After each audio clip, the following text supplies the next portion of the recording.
Hola a todos. A ver, vamos a hacer una cosa. Olvidémonos de todo lo que sabemos sobre reyes, pirámides o grandes imperios. Hoy nos vamos mucho, mucho más atrás, a una época sin escritura, sin ciudades, casi sin nada de lo que conocemos.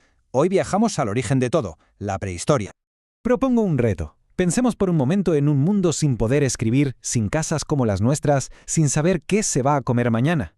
Suena imposible, ¿verdad? Pues así, exactamente así, empezó todo. Vamos a descubrir cómo consiguieron salir adelante. Mirad, para que nos hagamos una idea de la burrada de tiempo de la que estamos hablando, fijaos en esta línea. Toda la historia que estudiamos en los libros, con los romanos, los egipcios, todo eso es solo la puntita del iceberg.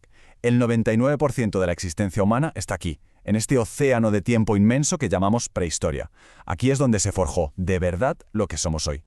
Nuestro viaje va a seguir los grandes retos que superaron nuestros antepasados. Primero, vamos a entender qué es la prehistoria. Luego, veremos el primer desafío, sobrevivir. Después, el reto de asentarse en un sitio. Más tarde, el de construir sociedades complejas. Y al final, veremos qué nos queda de todo ese larguísimo camino. ¡Vamos allá!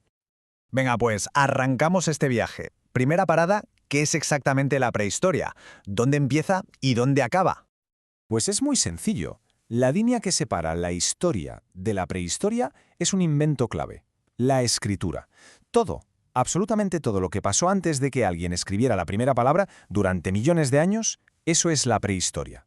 Para que nos hagamos una idea, de cada 100 años de existencia humana, más de 99 son prehistóricos. Empezó con la primera herramienta de piedra y terminó, como quien dice, con la primera lista de la compra. Vale, entramos en la primera y larguísima etapa, el Paleolítico. Esto significa piedra antigua. Y aquí el objetivo era uno, simple y brutal: sobrevivir. La pregunta es, ¿cómo te las apañas en un mundo sin supermercados, sin casas y donde tú puedes ser la cena de un león? Si hay una palabra clave para entender esta época es nómadas. O sea, no existían los pueblos ni las ciudades. Eran pequeños grupos como una gran familia que se movían todo el rato. ¿Por qué?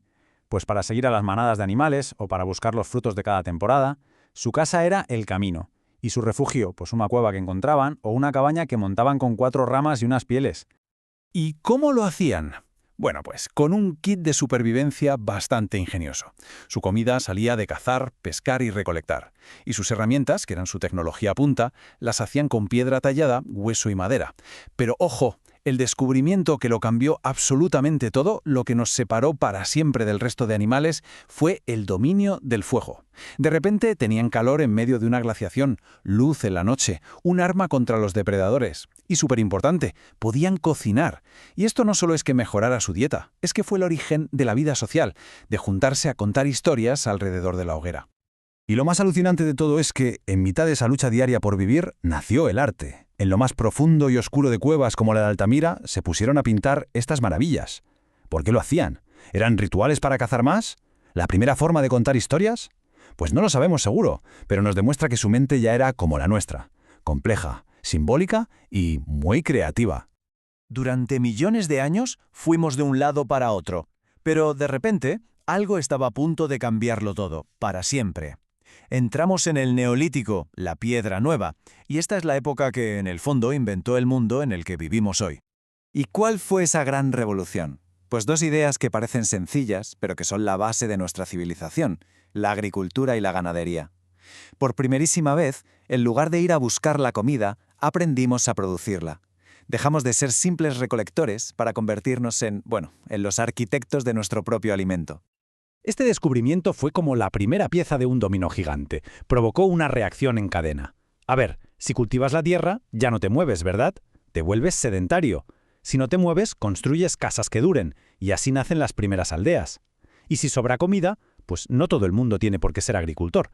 Así aparecen nuevos oficios, los artesanos, los alfareros. La sociedad empieza a especializarse y se vuelve mucho más compleja.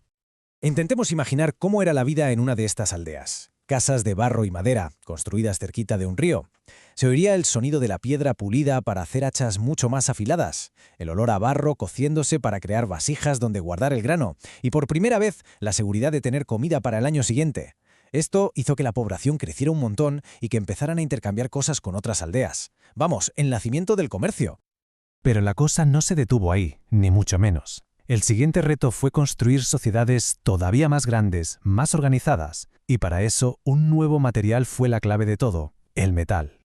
La edad de los metales fue una auténtica carrera tecnológica. Empezaron con el cobre, que era bonito y fácil de trabajar, pero muy blando. Entonces, como si fueran químicos, descubrieron que si lo mezclaban con estaño, ¡zas!, conseguían bronce mucho más duro, perfecto para hacer espadas y escudos. Y la revolución final llegó con el hierro. Era más abundante, súper resistente, y con él se podían crear herramientas para transformar el campo y armas que podían decidir quién mandaba. Pero ojo, que no todo fueron metales. Esta fue una época de inventos geniales. La rueda, que no solo sirvió para carros, sino también para hacer cerámica mucho más rápido. El arado de metal, que permitía cultivar más y mejor. Y la vela, que convirtió los mares en autopistas para el comercio. De repente, el mundo se conectó como nunca antes lo había estado. Claro, con más riqueza y más comercio, las aldeas crecieron hasta convertirse en ciudades. Y con las ciudades llegaron las murallas. Porque cuando tienes cosas que proteger, siempre hay alguien que te las quiere quitar. La sociedad se dividió, con jefes, guerreros, artesanos, y demostraron una capacidad de organización increíble, levantando construcciones gigantescas de piedra, los megalitos, que necesitaban el esfuerzo de toda la comunidad. Estábamos a un pasito, a un suspiro de entrar en la historia. Bueno, hemos recorrido un camino larguísimo, desde los primeros cazadores hasta los que construyeron las primeras ciudades. Vamos a hacer un pequeño resumen para poner en orden las claves de esta transformación increíble. Esta tabla resume nuestro viaje de una forma muy clara. Fijaos en la evolución. En la vivienda, pasamos de la cueva a la ciudad con murallas. En la comida, de perseguir un mamut a comerciar con el grano que sobraba. En la tecnología, de darle golpes a una piedra a forjar una espada de hierro. Y en la sociedad, de un pequeño clan familiar a reinos con jefes y ejércitos. Cada columna es un salto evolutivo gigantesco. Y la pregunta del millón es: ¿y por qué nos importa todo esto hoy? Pues porque los problemas de fondo no han cambiado tanto. Seguimos buscando la mejor forma de alimentarnos, de organizarnos, de usar la tecnología para vivir mejor. Entender cómo ellos superaron sus retos nos da perspectiva para afrontar los nuestros. La prehistoria no es un pasado muerto, es el manual de instrucciones de la humanidad. Y para terminar, lanzo una pregunta para debatir. De estos 3 grandes saltos, ¿cuál fue el más decisivo? ¿Fue el fuego, que nos hizo humanos? ¿La agricultura, que creó la sociedad? ¿O fueron los metales que desataron la tecnología? No hay una respuesta fácil, Y ahí está lo interesante. Hay que darle una vuelta. Gracias por acompañarme en este viaje al origen. ¡Hasta la próxima!